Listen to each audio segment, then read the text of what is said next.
Good morning, Catherine. Happy Halloween, and welcome to the season of Bloody Knuckles. That is right. It has officially gotten cold enough for my knuckles to start to crack and bleed. Yay. The Red Sox won the World Series last night, which means that I did not leave my dorm room because the common was filled with people freaking out over the fact that we had just won the World Series.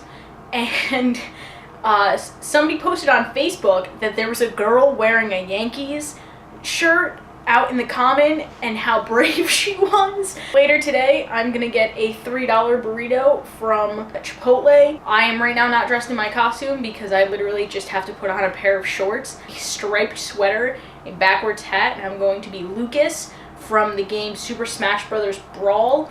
So NaNoWriMo starts at midnight tonight, so tomorrow. I've been thinking out my story, like how I'm gonna plan it, how I'm gonna like execute it. And I think what I'm gonna do is write it in second person.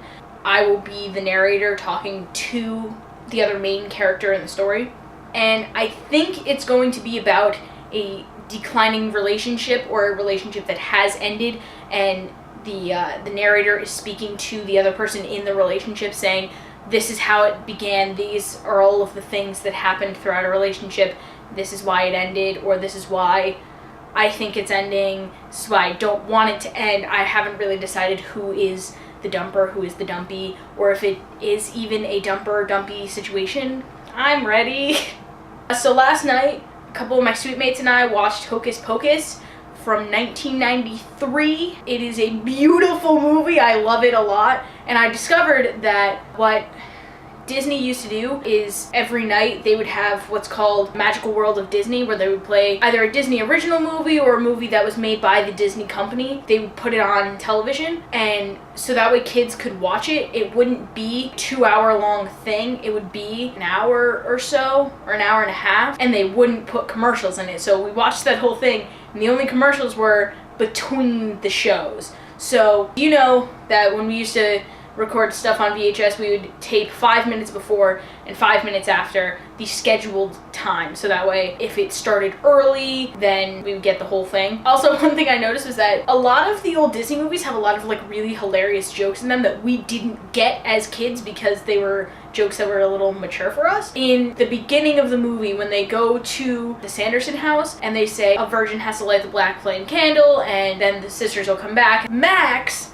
tells Allison and was just like, oh, Allison, why don't you light it? And she looks at him, she's like, meh, maybe not. Oh, she's not a virgin. And then later on, when the Sanderson sisters actually come back and they were trying to get from the Sanderson house to downtown to where all of the kids are, a bus comes up. In the movie, they don't call him this, but he is the horny bus driver. One of the jokes that I thought was hilarious that we didn't get as little kids was they ask, well, where does this bus take us? And he says, to your wildest fantasies. And Winifred just looks at him and she's like, will it bring us children? And he just looks at them and he says, I mean, it might take me a couple tries, but I'm sure we could get there. We were watching that and we just started laughing, and Michael was just like, we did not get that. It just went straight over our heads as kids. We also discovered that the relationships that they have and the way that people act within the movie really imitate our suite, in that we have Michael, who's like very, very over dramatic. So he's Winifred. He's just like, oh my God, my life is over. When they take the book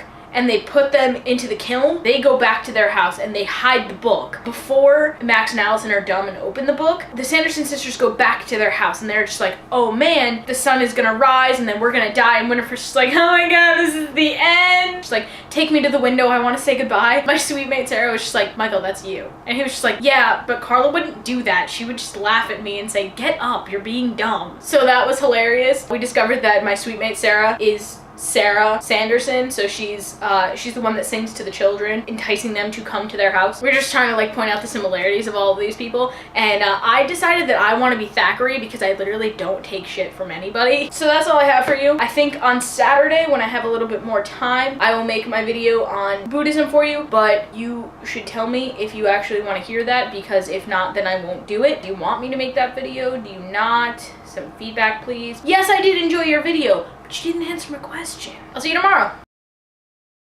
Amok, amok, amok, amok, amok, amok.